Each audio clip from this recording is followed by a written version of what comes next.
가장 기본적으로 하셔야 될 것이 신문을 보는 거라고 저는 생각을 합니다. 예, 신문을 보시고 관련된 책을 읽고 그런 기초 체력을 쌓는 것들이 부동산 시장의 전반적인 흐름을 이해하는 것부터 시작이라고 생각을 합니다.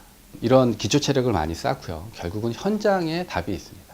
부동산 현장을 나가서 시장 조사하는 것을 임장 활동이라고 하는데요. 그 물건을 보러 다니면서 시장의 변화, 그 지역의 변화를 몸으로 느끼고 최소한 6개월에 한 번씩은 갔던 지역을 다시 한번 임장을 통해서 변화되어가는 도시의 모습을 이제 흐름을 느끼는 거죠.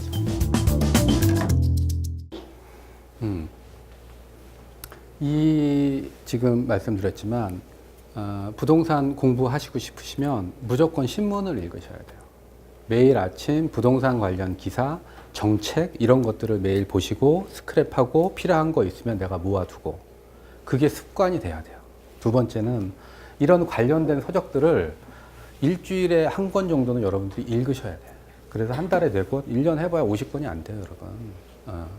그 정도는 읽어줘야 여러분들이 흐름을 파악을 하고 뭔가를 도전을 할 수가 있는 용기가 생긴다니까. 세 번째, 이런 강연을 여러분들이 많이 찾아다니셔야 돼요. 이게 저는 무료 강의로 하고 있지만 보통 15,000원에서 20,000원 강의 그 정도뿐이 안 해요. 시간이 없다? 시간이 없어서가 아니라 여러분들이 게을러서 안 가는 거라니까. 제가 아까 말씀드렸죠. 제가 처음 시작이 무료 강연 이런 데서 시작을 했다고. 그런 고마움이 있어서 저는 무료 강연을 계속 무료로 하고 있는 거예요. 제가 혜택을 받았잖아. 그분들이 저한테 해준 게 아무것도 없는 게 아니라 내가 그분들한테 해준 게 아무것도 없어요. 무료로 수업 해줘서 내가 가서 그거 보고 아 공부해야겠다 생각이 들어서 돈 들여서 학원을 다닌 거고 그래서 제가 성공을 했잖아요. 그럼 여러분들이 월세를 받고 싶으시다면 뭔가 행동들을 해야지.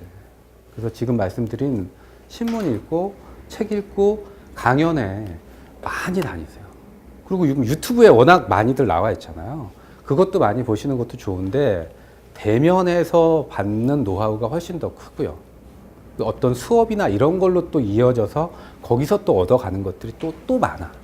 그리고 조금 더 연결이 되면 커뮤니티를 만드셔서 그 안에 소속이 되면 또 이런저런 정보들이 많이 있어요. 근데 그런 것들을 우리가 애들 학원비는 쓰지만 본인에 대해서 이런 투자하는 것들이 아깝게 생각을 하니까 못하는 것도 있고 또 애들 학원비가 워낙 많이 들어가니까 나에 대한 투자를 게을리 한다는 거죠.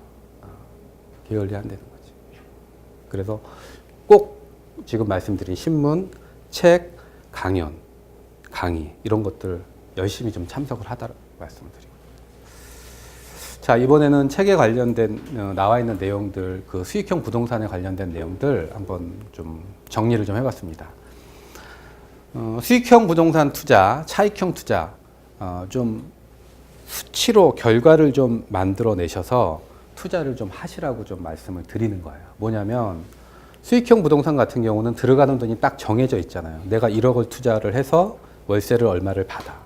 그러면 이거를 살 때 취득세, 중개사 비용, 법무사 비용, 뭐 이런 비용들이 다 들어가고 인테리어 하면 인테리어 비용 들어가고 내가 총 들어가는 비용에 내가 또 받는 거, 부가세 환급도 받을 수 있고 뭐 보증금도 받을 수 있고 받는 비용 빼고 월세 받으면 월세 곱하기 12달 마이너스 내가 내는 이자 빼고 나면 내 순수익이 나오는 거죠. 그거 12달 곱해서 나오는 순수익 나누기 내 투자 금액 하면 수익률이 딱 나오는 거예요.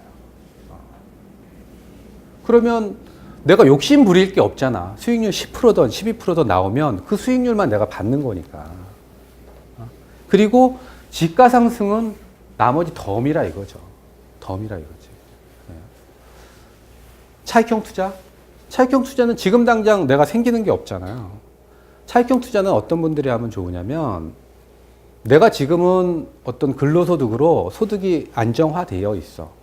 그래서 지금 당장 월세가 필요 없어. 하지만 노후에 어떤 목돈을 준비하겠다 싶으면 이런 특히 아파트로 가야겠죠. 아파트를 사서 전세를 놓고 이 집이 지가가 오르기를 기다리는 투자가 차익형 투자인데 대부분의 분들이 다 이것만 알고 있는 거지. 왜? 부동산으로 집값이 몇 억이 올랐다 그러니까 다 여러분들 주변에 있는 사람들이 부동산으로 돈 번 사람들만 있는 줄 아는데 실상 그렇지 않아요. 부동산으로 돈 벌었다는 사람 여러분들 주변에 몇 명이나 있어? 많으세요? 그냥 가격이 올랐다 뿐이지 자기가 돈 벌었다는 사람들은 찾아보기가 쉽지가 않아. 왜 그럴까요?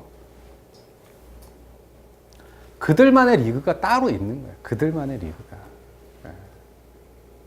우리는 보이지 않는 이런 것들을 지금 따라가고 있는 거죠. 잘못된 상식들로 인해서. 그래서 좀 정확하게 치수를 가지고 자기 수익률, 목표 수익률 얼마 정도를 원하는지, 내가 1억을 투자해서 얼마 정도를 원하는지를 명확하게 알고 투자를 하라고 말씀을 드리고 싶어요. 두 번째, 거주 비용을 줄여서 수익형 부동산에 투자를 하자. 결국은 투자를 하려면 종잣돈이 있어야 되는데 종잣돈 만들기가 쉽지가 않아. 어디서 만들 거야, 종잣돈을?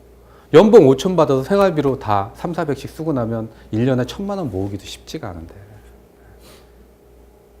제가 상담을 해보니까 그래요. 결국은 본인 사는 집 거주 비용 줄여서 종잣돈 만드는 게 투자 비용 만들기 제일 좋은 거예요. 근데 그렇게 하려니 첫 번째 집사람이 반대, 두 번째 남편이 반대. 뭐 내가 뭐 하려고 그러면 다들 반대하는 사람들 뿐이지 열심히 해봐라 하는 사람들은 아무도 없는 거죠. 그래서 이렇게 투자를 하시려면 부부가 같이 이런 데 오셔서 같이 수업 듣고 같이 공감대를 형성을 하는 게 투자하기가 제일 빠르고 성공할 확률이 높아요.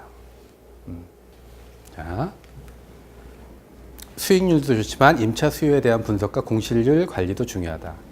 무슨 얘기냐면 입지가 좋은 데로 갈수록 수익률이 조금 떨어져요.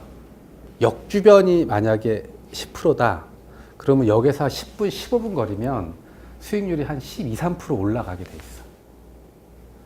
예를 들어 또 서울이 10%다. 그러면 저기 천안이나 저기 청주나 이렇게 내려가면 또 15%가 나와요.